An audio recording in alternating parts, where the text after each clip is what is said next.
Hello everybody, this is Derek from Pacific Coast Auto here in Japan. We're taking a look at a year 2002 Nissan Elgrand four-wheel drive V6 3.5 liter.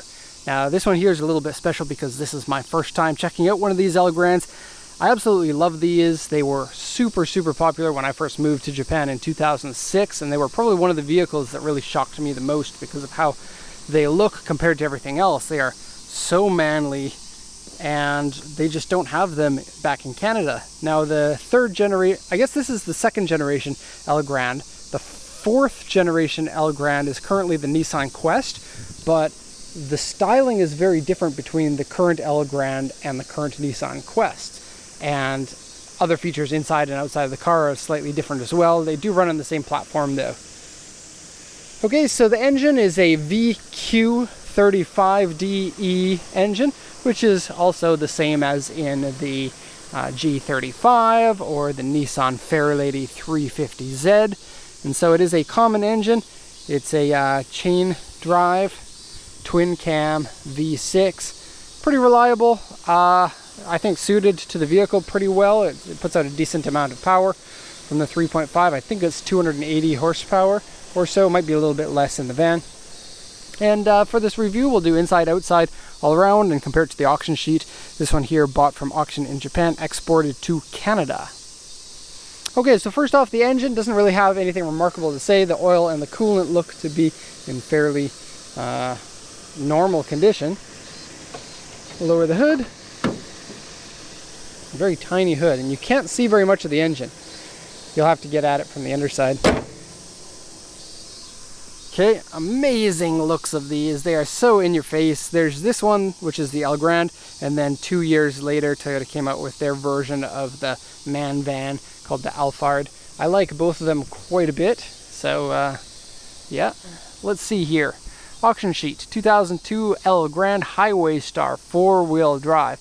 The four-wheel drive is selectable between rear-wheel drive and four-wheel drive, and it actually has, strangely enough, a locking center differential, which is optional. Really strange that this van would have that, but a very good feature to put into a van, especially for snowy climates.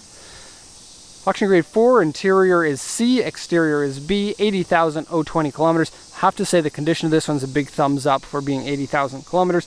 It looks to be really clean inside, and then the outside is dirty, but in really good condition. So it's original pearl paint on here, purchased from user. Left side sliding door is a power sliding door, but it does have sliding doors on both sides. Twin sunroof, HID, reverse camera, fog lights, security by the company Hornet. Twin monitor.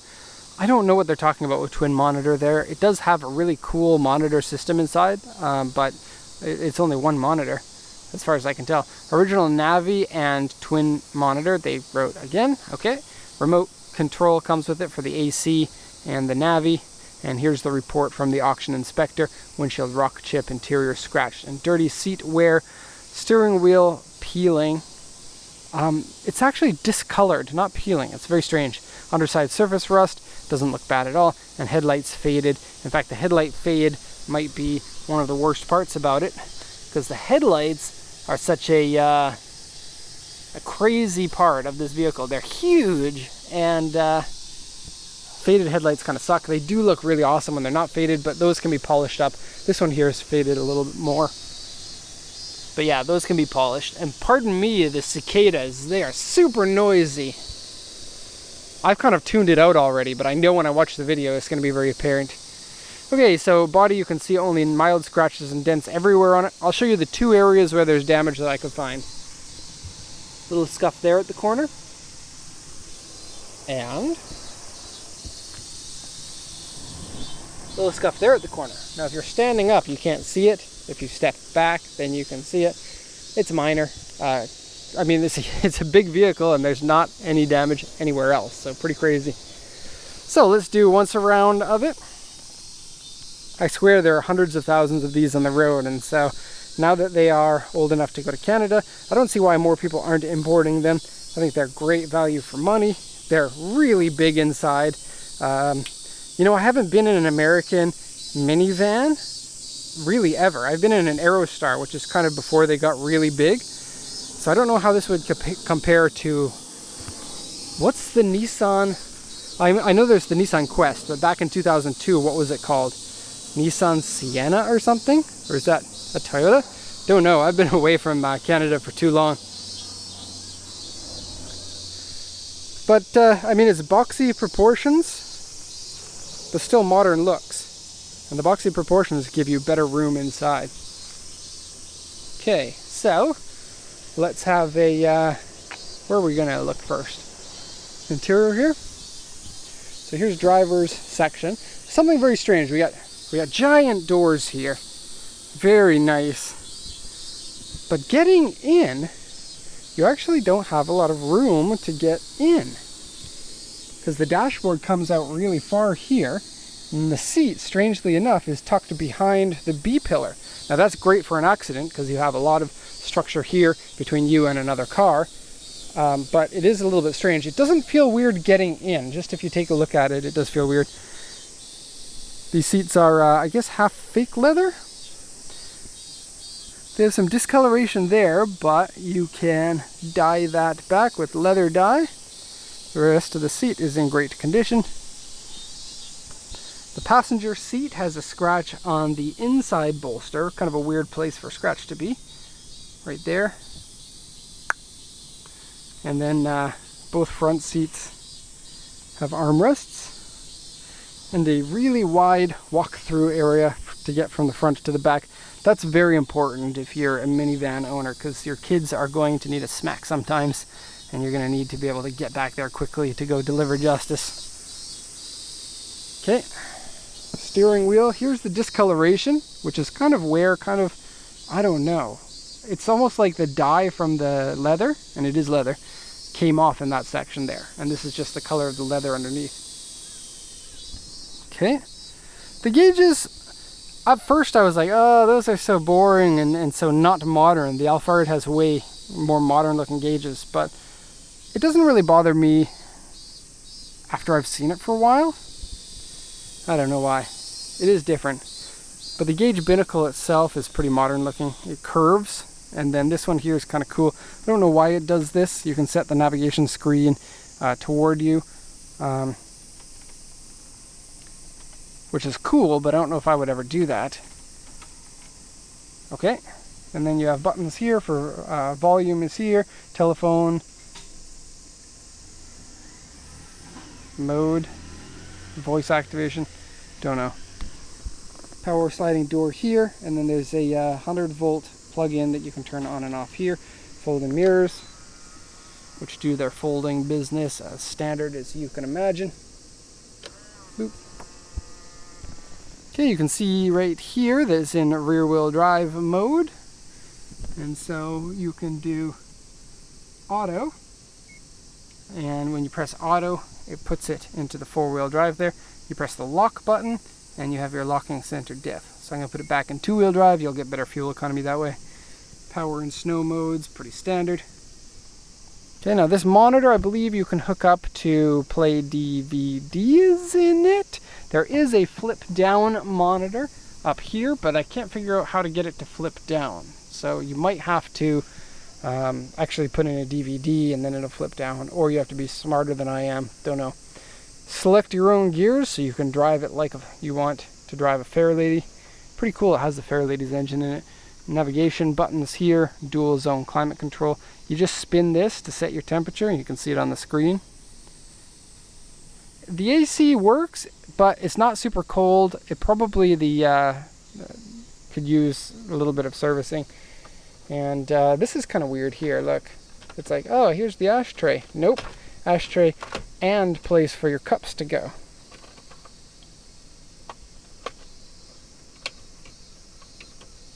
Okay. They are Japanese size though, so no big gulps in here. And then you have a free box there, stock CD player and MD there, and a dashboard that looks pretty cool, I think. It's good looking and no damage to it anywhere. And then this one here is a radar detector. Strange. Mechanically, no problems. The shifting is good, the steering is good, the brakes are good, the throttle is good. And take a look at this. The key doesn't actually go in anywhere. You just keep it in your pocket and then you can start the engine as is like that. Okay. Now I'm going to go to the other side so that you can see the power sliding door. Boop. So easy. Okie dokie. Seats inside are cool. I like them. And I have to say that this version of the Elgrand is a big step up from the previous version. And the person who bought this had bought a previous version Elgrand from Japan several years ago. This is the upgrade. Okay, sunroof is big. You get full opening sunroof here. The one up here is a moonroof as well, and it tilts, but it doesn't slide open. What? It's almost like a telephone is supposed to go there. I don't know. This I don't think is part of the actual car. Floor mats look to be in really good shape. And then seats. Now we don't get swiveling seats in this car. You do get a center console here that is a little bit weird. You can't put anything in, but it's soft, so you can use it as a pillow. You flip this up and you have cup holders. Pretty cool. But if you want, let me just take this out. Oh, and this flips up too to become another seat. So you have 3 seats here. Oh, can't do that one-handed. Okay. So I got that flips down, and then the whole console can move.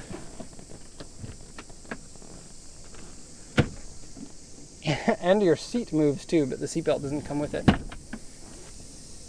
And then,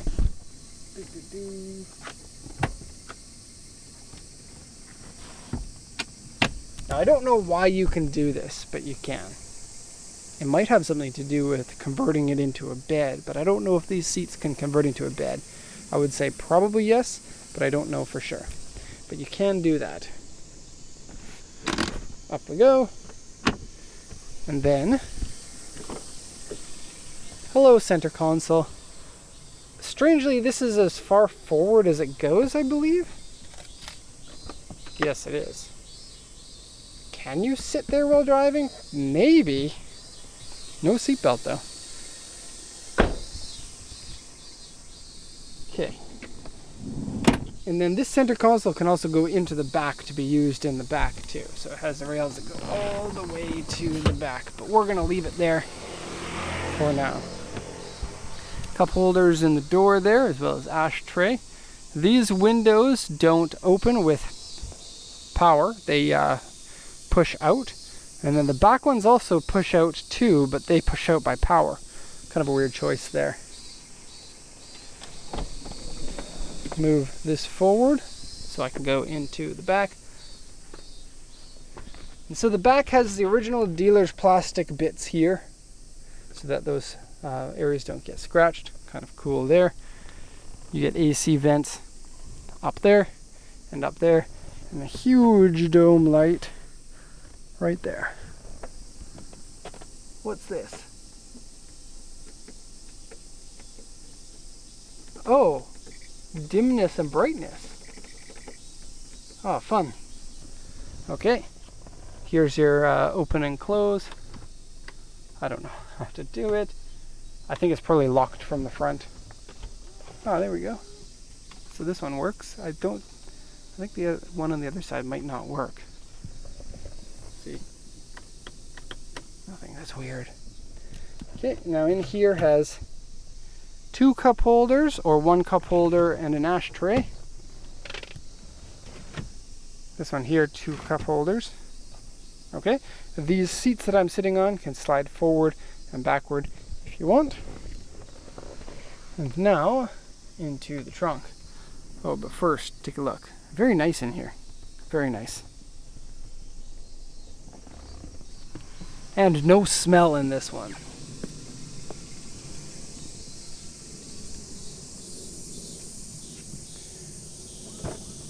Okay, power door there, so you just hit the button.